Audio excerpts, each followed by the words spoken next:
que hoy en día se encuentra con nosotros para conversar un poquito sobre la coyuntura legislativa. Así que le damos la bienvenida. Buenos días, Natalia, ¿cómo le va?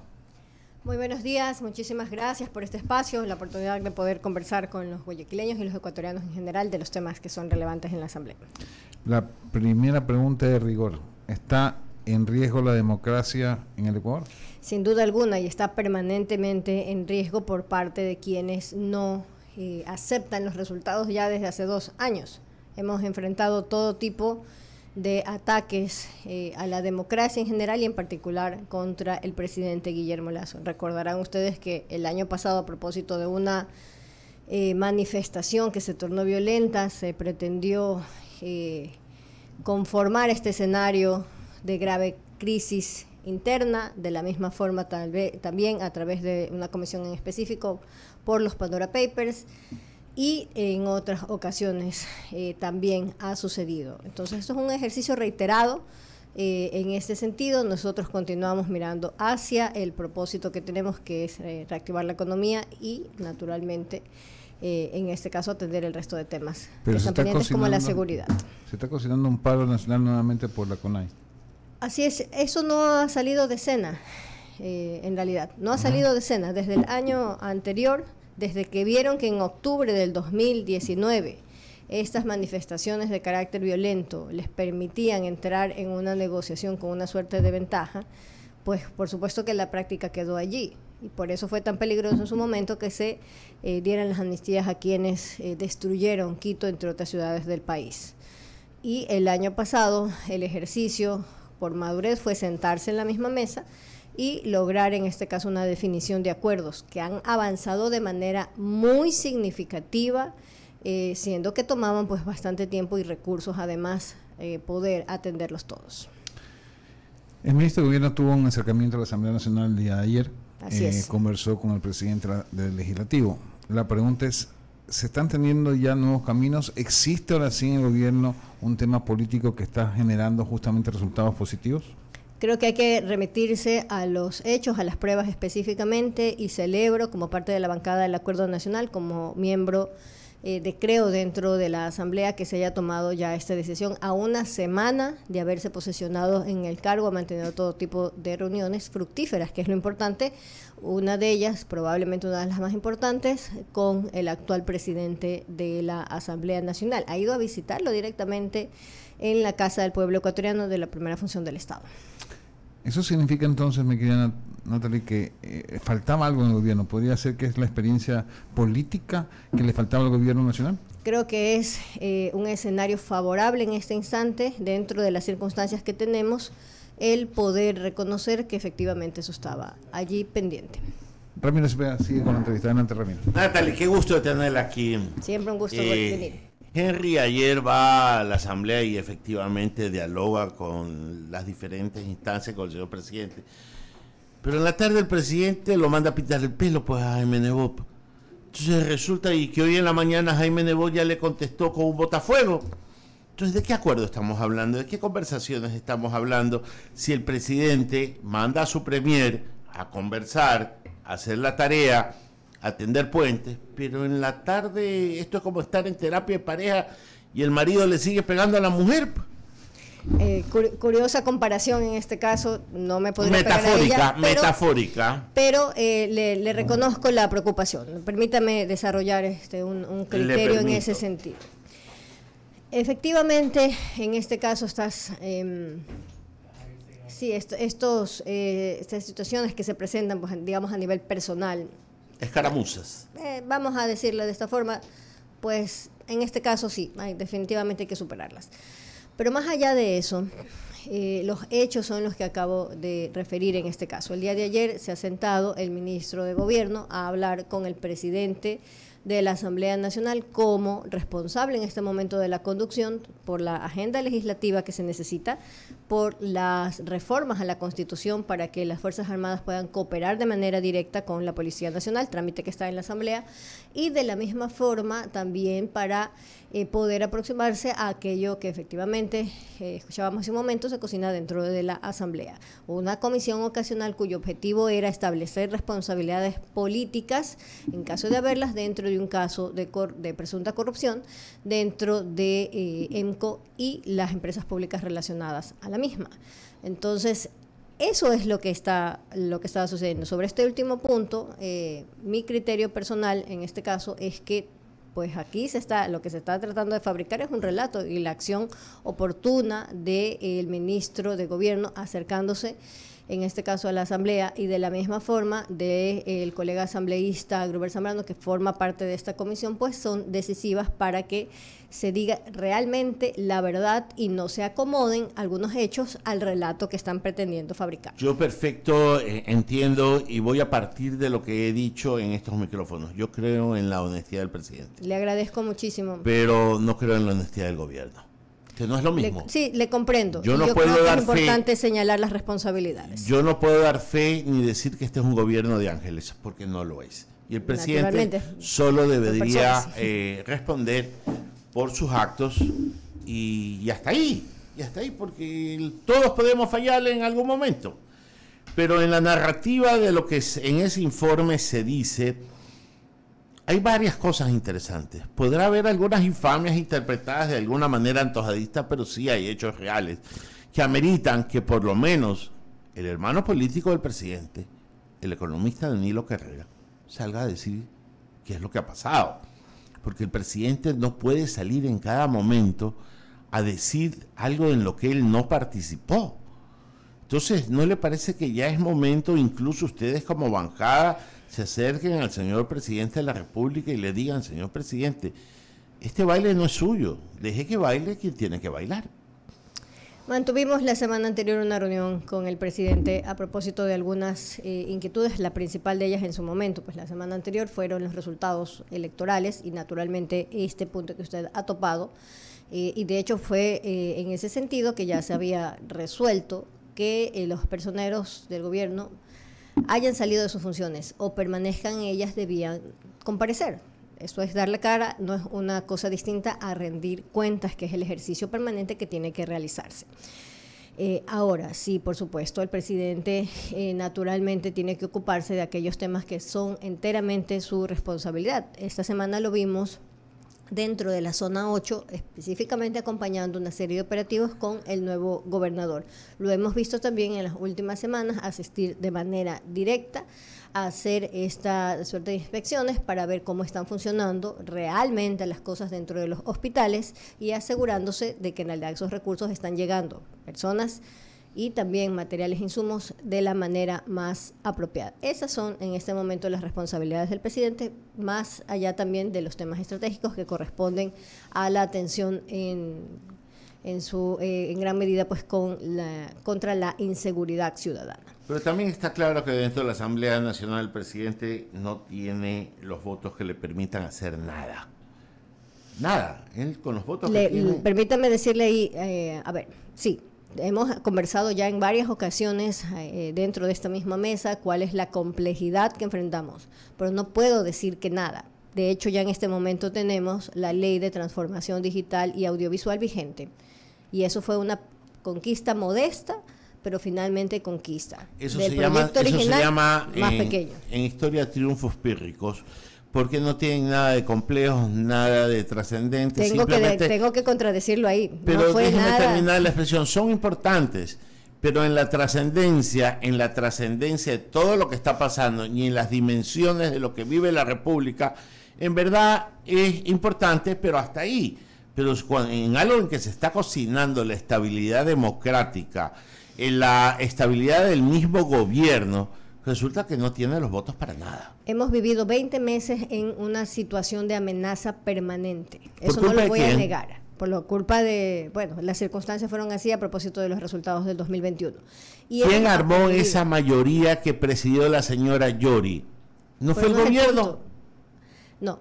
¿Quién la armó entonces? Le voy a decir qué es lo que hemos vivido en estos 20 meses. Una situación sin duda compleja, sin duda alguna. Y hemos tenido que del plan original de la Ley de Creación de Oportunidades pasar a la Ley de Desarrollo Económico, por un lado, luego la Ley de Inversiones, que fue absolutamente rechazada de manera injustificada dentro de la Asamblea, y a dar pasos pequeños, sí, pero en firme, para poder recuperar eso que se perdió hace un año, que fue la oportunidad de darle al Ecuador una ley de inversiones. Pero no me ha contestado quién armó la mayoría de la señora Yori. El año pasado, 2021, fueron justamente estas circunstancias las que se dieron en ese instante. Nosotros teníamos una posición distinta dentro de la bancada con relación a cómo debían conformarse las autoridades. Bueno, déjeme saludar a mi compañero Javier Segarra, que ya se encuentra en plataforma. Javier, buenos días. Hola Ramiro, ¿cómo le va? Buenos días a todos en el panel, asambleísta, buenos días. Un gusto tenerla acá en la plataforma de 99 y allá en la mesa de diálogo. Muchísimas la verdad gracias. que quiero saber por este comunicado que mandó el doctor Molina, presidente de la mesa de salud de la asamblea, que dice que hay asambleístas que no dieron paso a la ley de diabetes. Y hay una colega suya que es María José Plaza de Creo, que también abandonó la sesión. Y está Rafael Lucero de Pachacuti, Ronald González de UNES y Daniel Onofa de la Izquierda Democrática. ¿Por qué no se dio paso a la reconsideración de esa ley de diabetes que es fundamental para la salud del país? Con gusto, pero tengo que empezar lamentablemente contradiciendo esa afirmación que ha realizado, estimado Javier. No es fundamental Yo para no, la el salud. doctor Molina. Esas son declaraciones del doctor Molina porque él es el proponente de esa ley. El análisis dentro de la mesa dio como resultado lo contrario. Y curiosamente, en este sentido, ese retiro el día de ayer en la comisión pues no fue solamente respaldado por mi colega asambleísta María José Plaza, sino que tuvo algunas bancadas. ¿Por qué? Porque en procedimiento parlamentario no cabía la reconsideración, es decir, se estaba atropellando el proceso, lo que vicia por completo el tratamiento de una ley. No debemos ver en este momento el contenido, sino el proceder del presidente de la comisión, que en este caso pretendía atropellar a sus colegas con una reconsideración que en ese momento no podía darse. Es decir, estamos hablando estrictamente de procedimiento en este caso, y sin duda hay algunos elementos que se tienen que analizar ya en contenido de la ley, pero en su conjunto, pues la mesa consideró que este proyecto no aportaba a lo que decía que era su interés. Qué bueno que lo aclare el asambleísta, porque en el comunicado se dice otra cosa y es bueno. Son unas afirmaciones bastante ligeras las del colega Molina. En realidad, mucho tenía que realmente justificarse en este caso y está plenamente, pues, en este sentido, la decisión tomada en derecho. Qué bueno, gracias por aclarar, porque para eso era la inquietud. Y lo otro es lo de los sueldos para los expresidentes, que también ahí hay un abandono, inclusive de la proponente del proyecto. Así es, no pudo dar la cara el día de ayer a un proyecto que pretendía que aún si se tienen sentencias en materia de delitos contra el Estado, en materia de corrupción, pues los expresidentes puedan seguir cobrando esas pensiones que en este caso pues los acompañan después de ejercer el cargo. Ajustes que son sin duda necesarios y que el Ecuador pues sencillamente mucho más allá de los montos que igual son significativos, no puede permitirse premiar a quienes han pues, traicionado al Ecuador. Eso llevará entonces el retraso de ese proyecto de ley, porque demorará mucho más tiempo de lo que estaba previsto. Seguro va a ser retomado próximamente. Tenemos máximo un mes para poder retomar cualquier sesión una vez que se suspende. El proyecto de reformas laborales que el Ejecutivo lo ha venido promocionando desde hace algún tiempo atrás, ¿considera entonces que esta reunión que mantuvo el ministro de Gobierno, Henry Cucalón, con el presidente de la Asamblea podría ser el camino o el puente para ir de alguna u otra forma entregando proyectos que, como lo dijo el propio ministro de Gobierno, sin perjuicio de los proyectos de ley que envía el Ejecutivo? Efectivamente, para que no se dude en este caso, estimado Javier, de cuál es el propósito que tiene el Gobierno Nacional, el proyecto que yo represento dentro de la Asamblea, y el propósito es claro, es recuperar el desarrollo que el Ecuador podría llegar a tener a través de la inversión y, por supuesto, de las reformas que son pertinentes, en este caso en materia laboral, para poder incrementar ese número que actualmente tenemos de empleos adecuados. Sí, porque desde el principio del gobierno se habló de la reforma laboral y han pasado ya cerca de 2 años. Así es, muchos hablan en favor de las personas que en este momento tienen una condición de empleo adecuado, y eso es correcto. El problema es que la mayoría se olvida de los que no lo tienen. Entonces, en ellos principalmente hay que pensar, los derechos no solo son de los trabajadores, sino de los desempleados, que también hay que respetarlos para poder proveer las oportunidades que se requieren. asambleísta. Gracias de mi parte. En el panel continúan con Muchísimas gracias. Gracias, Javier. Asambleísta, le voy a trasladar unas preguntas. Con mientras gusto. mis compañeros formulaban las inquietudes. Esto es lo que nos llega. Abogado Juan Carlos Rivera, él es experto en Derecho Constitucional. Que le pregunten por qué hay tanto desconocimiento legal de nuestros asambleístas. No sé a qué se refiere, pero en todo caso aquí hace una precisión de lo que es el juicio político en el Ecuador. ¿Usted La institución de juicio podría político. responder eso? Sí, trataré de ser puntual. El juicio político es una institución que está contemplada dentro de nuestra ley para retirarle la confianza a un funcionario que, habiendo sido designado o electo, la pierde por alguna acción, principalmente por un incumplimiento de funciones. Tiene que configurarse en el sentido siguiente, es decir, establecer cuáles son, de acuerdo a la ley o la normativa, las responsabilidades que tenía y demostrar a través de un expediente bien logrado dónde estuvo el incumplimiento y por qué esa responsabilidad es atribuible a ese funcionario designado. Entonces, eso es un juicio político en general. Muchos lamentablemente sí se confunden y pretenden dar dentro de la Asamblea Nacional u otorgar en este caso o asignar responsabilidades penales. Eso es una lucha permanente de quienes somos respetuosos del procedimiento parlamentario contra quienes en este caso pues utilizan con ligereza las expresiones. Y retomo también de un especialista también en materia constitucional, el doctor Marco Herrera, esto es de Quito, quien señala que cuando tratan la figura del tráfico de influencias, usted tiene que ser funcionario para que puedan recurrir a esa figura del tráfico de influencias. Mientras tanto, por el hecho de tener algún parentesco o ser amigos, no procede legalmente.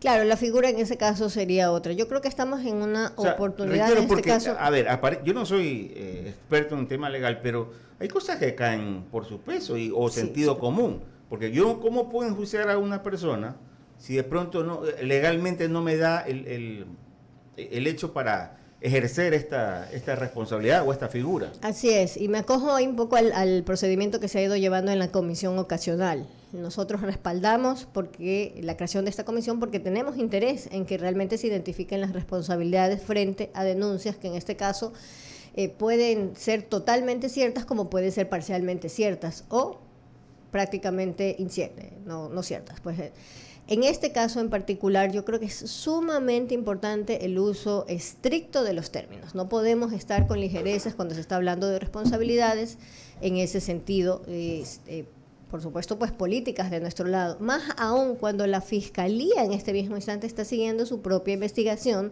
como corresponde. Uno de los riesgos que teníamos con la comisión ocasional es, en este caso, que se entorpezca el procedimiento, y ya lo hemos visto lamentablemente. Hemos visto cómo en algunas ocasiones esto ha sucedido y tiene que ser rechazado en propósito de buscar la verdad y establecer las responsabilidades que sí correspondan. Ahora, lo que a mí me da la atención también es que hay una serie de procesos que están archivados en la Fiscalía, pero resuelven tomar uno de entre tantos que hay ahí. Digo yo, si tomemos uno, tomemos todos. Es como, a ver, parecido como cuando destituyen a 4 de 7 vocales del Consejo de Participación Ciudadana y Control Social. La mayoría decía, pero ¿por qué a 4? Destituyanlos a todos. Entonces, que de hecho fue nuestra postura. Claro, que de hecho en su momento fue a ver, si hay un archivo que la Fiscalía archivó, pues revisemos los demás. Ahí hay definitivamente algo que mencionar en este caso. Cuando se archiva, y esto es importante que los ecuatorianos lo conozcan, cuando se archiva un procedimiento no significa que ahí muere. Se puede retomar más adelante, claro, siempre y cuando aparezcan, siempre y cuando aparezcan nuevos elementos que la Fiscalía tenga que considerar para poder reabrir ese caso. Y en este sentido en particular es importante que dos consideraciones se den en este sentido para hacer realmente adecuado el trabajo que se está realizando en la comisión. De otra forma sería cualquier cosa, no estaríamos hablando de un informe que realmente el Pleno pueda considerar. La primera de ellas es, en este caso, la legitimidad de la información con la que están trabajando. trabajando. Es importante que se considere, nosotros no somos un juzgado, no somos la fiscalía. No, los periodistas tampoco, Exacto. por si acaso. Nosotros tampoco no somos jueces, ni parte, ni supremos jueces, ni tampoco los verdugos. Que quede Así bien es. claro el rol del periodismo y del periodista. Nada más. Sin duda, sin duda. Y apegarse naturalmente a aquellos códigos que les correspondan dentro del ejercicio de su profesión. Más allá del tema que acabo de señalar, que es la legitimidad de la documentación y si se puede confirmar que en realidad es aquella que se señala que es, o sea, si realmente es verdadera, también es la responsabilidad, y esto es algo que lamentablemente aquí se ha perdido. Cuando yo tengo en el Consejo de Administración Legislativo una queja contra algún colega, yo no puedo adelantarme para decir, ni siquiera puedo mencionarlo, tengo que abstenerme mientras esto se esté investigando, porque de lo contrario estaría adelantando criterios.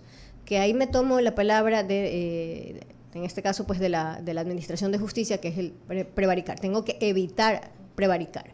Y acá lamentablemente los colegas que están formando esta comisión ya no solo han prevaricado, si cabe ahí la aplicación del término o el equivalente en este caso dentro de nuestras responsabilidades, sino que claramente en este instante están utilizando la tesis y los elementos que van encontrando para poder acomodarla dentro de lo que quieren construir. Y eso sí es absolutamente reprochable porque aleja a los ecuatorianos de lo que podría ser identificar las responsabilidades que sí corresponden.